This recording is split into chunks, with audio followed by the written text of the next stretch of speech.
네, 안녕하십니까. 2026년 공공조달관리사 설명회에 참석해주신 여러분 반갑습니다. 저는 공공계약관리 담당 교수, 합격에 법학원 공공계약관리 담당 교수 윤소망이라고 합니다. 반갑습니다.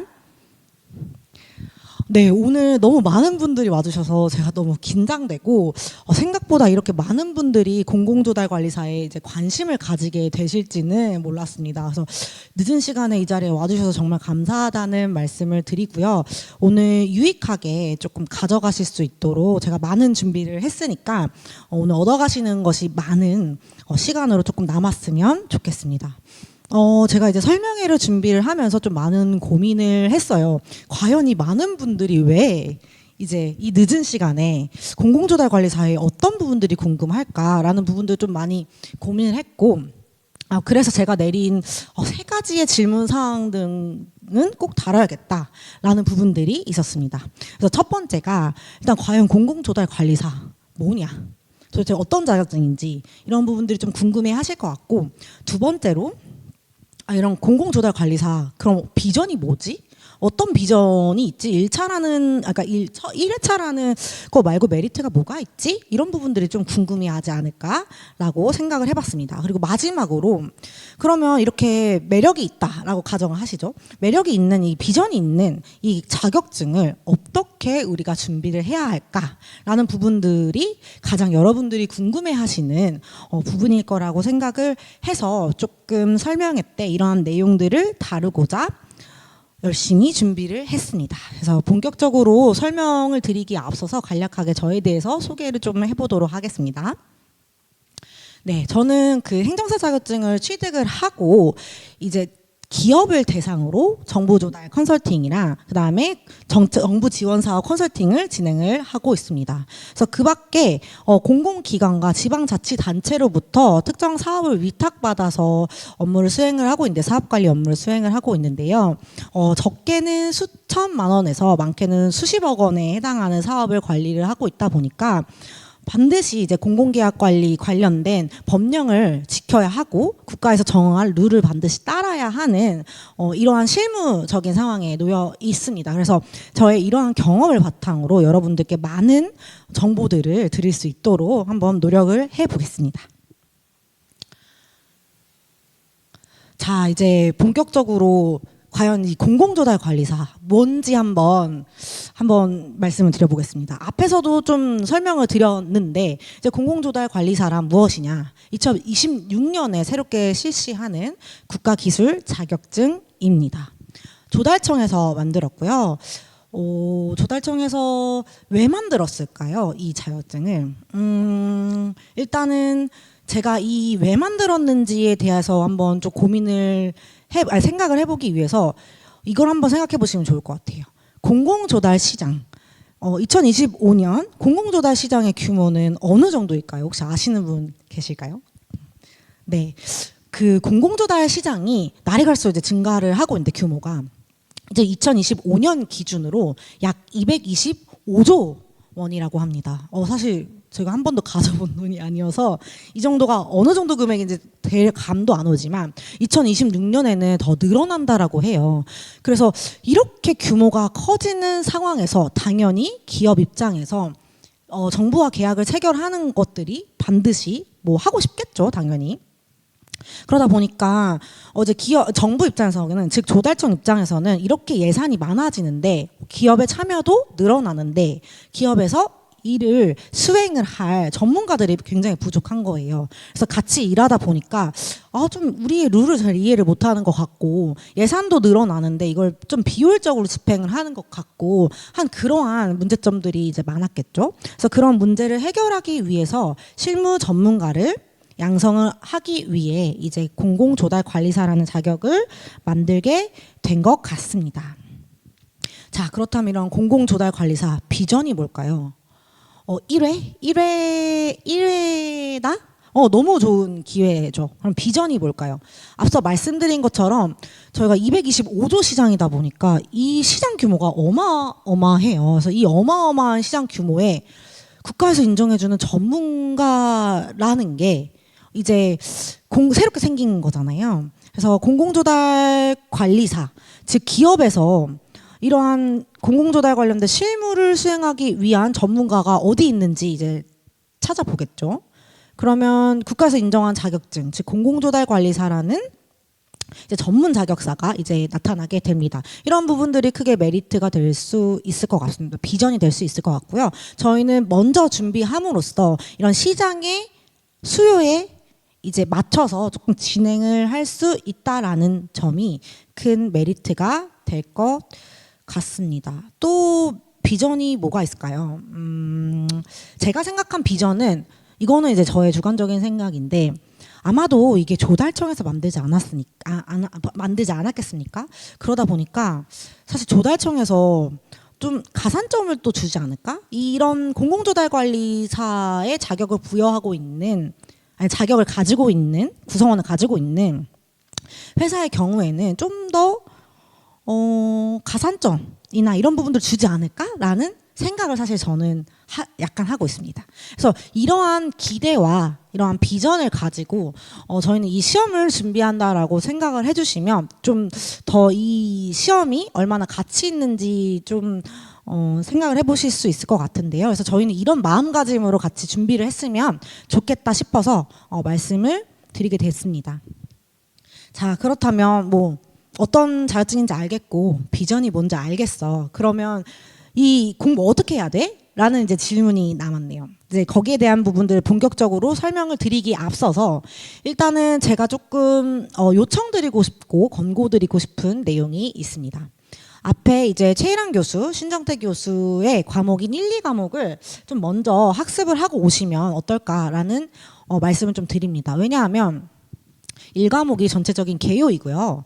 2과목이 입찰, 즉 수요자들이 과연 이 공고를 냈을 때 어떻게 공고를 내야 되는지에 대한 계획과 이런 공고에 대한 뒷부분을 좀 얘기를 하고 있기 때문에 입찰을 얘기하고 있기 때문에 이런 부분을 학습을 하시고 계약이 체결된 이후에 관련된 부분은 그 계약 관리 파트에서 제가 가르치는 파트에서 공부를 하신다라고 하시면 3회독 하시는 효과를 얻으실 수 있어요. 왜냐하면 이 시험이 되게 독특한 게 다른 자격사 같은 경우에는 병렬적으로 따로따로 공부를 해도 크게 문제가 없는데 저희 같은 시험은 유기적으로 다 연결이 되어 있다 보니까 이러한 유기성을 가져가면서 효율적인 공부를 하기 위해서는 순차적으로 조금 공부를 해주신다라고 하시면 저까지 오는데 이제 딱 3회독에 혜택을 누리실 수 있고 그다음에 이제 종합 선물 세트인 실기 과목에 넘어갈 때도 이해를 굉장히 많이 도울 수 있어서 그때는 이제 약술용 준비만 하면 그러니까 필답형 준비만 하면 되는 부분이니까 조금 더 효율적으로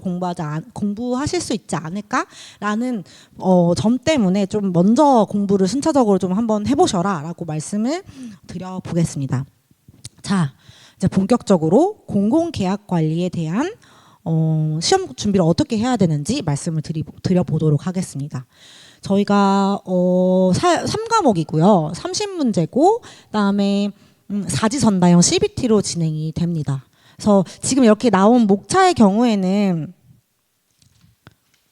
이제 이렇게 목차의 경우에는 다 이제 표준 교재, 즉 조달청에서 발표한 표준 교재에 따라서 진행을 할 예정이고요. 그리고 이제 요 출제 기준이 또 따로 있는데 이제 그러니까 표준 교재를 기반으로 하되 출제 기준이 아닌 부분은 과감하게 버렸다라고 이해를 해주시면 됩니다. 그래서 저희는 철저하게 표준 교재에 따르면서 출제 기준에 맞춰서 진행을 하겠다라고 말씀드리겠습니다. 그래서 한번 문제를 보면 생각보다 문제 스타일은 어렵진 않은데 이렇게 뭐 숫자를 채워넣는 거는 명확하게 좀 구체적으로 보지 않으면 내용을 보지 않으면 좀 맞추기는 사실 어려운 문제라 이런 부분들을 다 대비할 수 있도록 도움을 드릴 예정이에요. 왜냐하면 너무 감사하게도 조달청에서 출제 기준을 주셨어요. 그래서 이 출제 기준에 따라서 사실 공부를 하고 문제풀이를 한다라고 하면은 또 그렇게 대비 못할 시험은 아닌 것 같다는 생각을 합니다. 그래서 저희는 이제 철저히 출제 기준에 맞춰서 진행을 할 거고, 한번 표준 교재를 보신 분들도 계실 것 같아요. 한번 표준 교재를 보시면 굉장히 양이 방대합니다. 그러한 방대한 양을 다 다루는 거는 저희 지금 너무 바쁘잖아요. 모두 다 바쁜 시간 쪼개서 오셨잖아요. 저희 시간은 너무 금이기 때문에 이런 시간을 좀 절약할 수 있는 공부를 진행을 할 예정이다라고 말씀드리겠습니다. 자, 저희가 공공계약 관리가 봐야 하는 법령이 굉장히 많습니다. 네, 굉장히 많은데 이렇게나 많아요. 이렇게나 많은데 저희가 이걸 다 본다 이건 아니고요.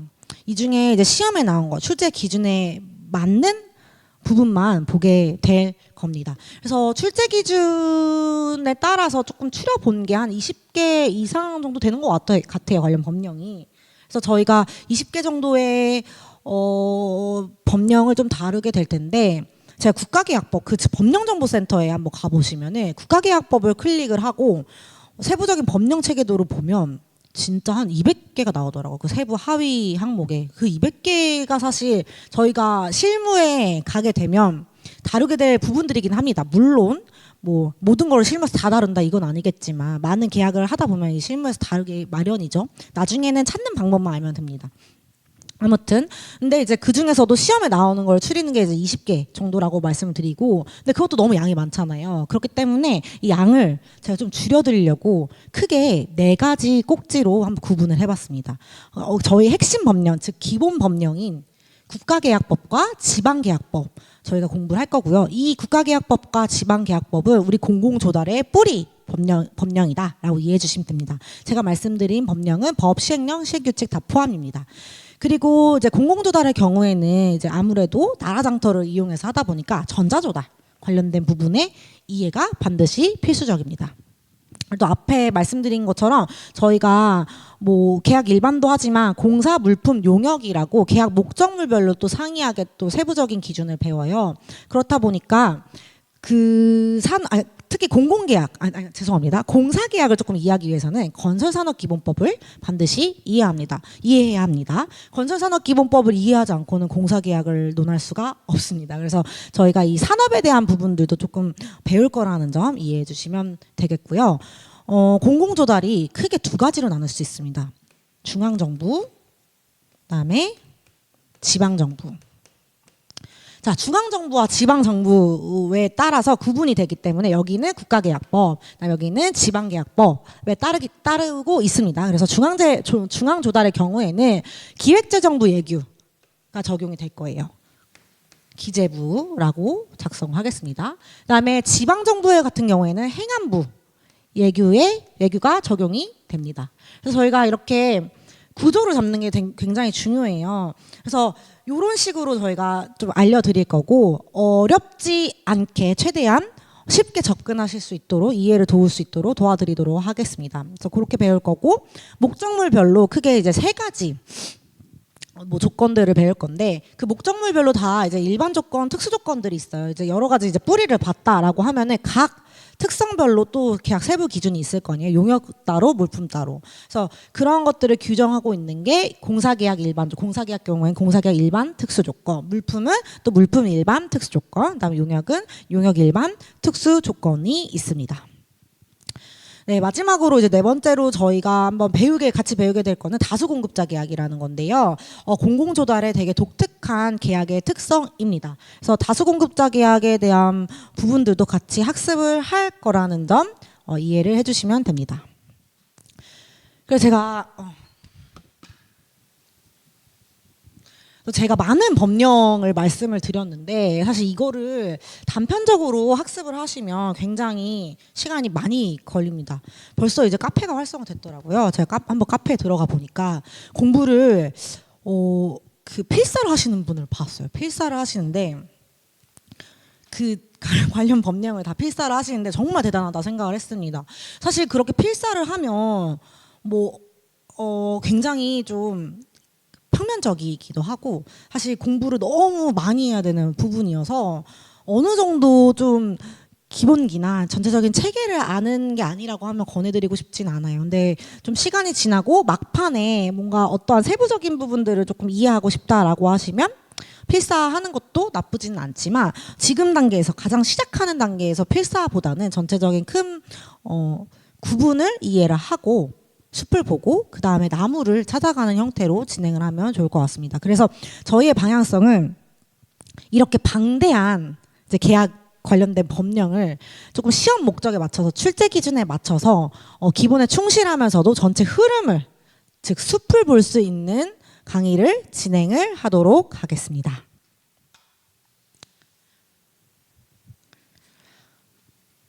자, 그래서 앞에서도 말씀드렸지만 저희 시험의 본질은 합격입니다. 만점 받는 시험이 아니기 때문에 얼마나 효율적으로 합격하느냐가 핵심입니다. 그래서 방대한 수업량을 줄이는 것도 능력이라고 생각을 하기 때문에 저희는 컴팩트하게 진행하는 거를 지향하도록 하겠습니다. 그래서 버릴 거는 버리고 점수와 직결되는 뼈대만 남기겠다라는 전략으로 수업을 임할 거고요. 좀 간단하게 맛보기를 말씀드리면 저희 계약도 생애주기라는 게 있어요. 그래서 계약도 성립, 그 다음에 진행, 그 다음에 진행을 하면서 변수가 생기면 그 변수 관리, 그 다음에 종결되면 또 종결 관리를 진행을 해야 되는데요. 이 일련의 과정에 맞춰서 좀 진행을 할 거라고 이해를 해주시면 됩니다. 그래서 그 각 생애 주기별로 아젠다가 있어요. 쟁점이 있고 논점이 있는데 그 아젠다별로 진행을 한다라고 이해를 해주시면 됩니다. 좀 간략하게 좀 말씀을 드리면 이렇게 이해를 해주시면 좋을 것 같아요. 그 계약이 생애 주기가 뭐 성립이 있고 진행이 있고 그다음에 변수가 있고 그다음에 완료 그러니까 완성이 있습니다.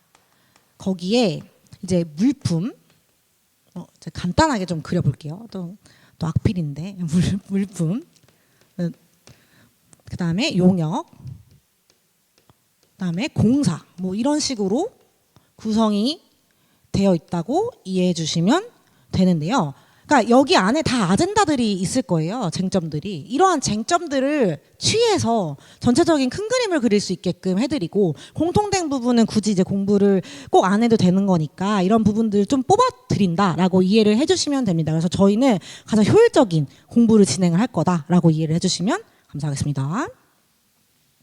그래서 컴팩트하게 진행을 할 거고 계속 말씀드리지만 그다음에 이론과 기출을 계속 병행을 하면서 실전 위주로 강의를 진행하겠습니다. 즉 메타인지를 좀 높인다라고 표현하는데 이론을 공부했어요. 근데 문제풀이를 하지 않으면 뭘 알고 뭘 모르는지 모르기 때문에 그런 부분들을 한꺼번에 진행을 하도록 하겠습니다. 그리고 어제 실무를 연계를 해서 좀 강의를 진행을 함으로써 법령이 좀 딱딱한데요. 그거를 좀 더 입체적으로 이해하실 수 있게끔 도와드리도록 하겠습니다.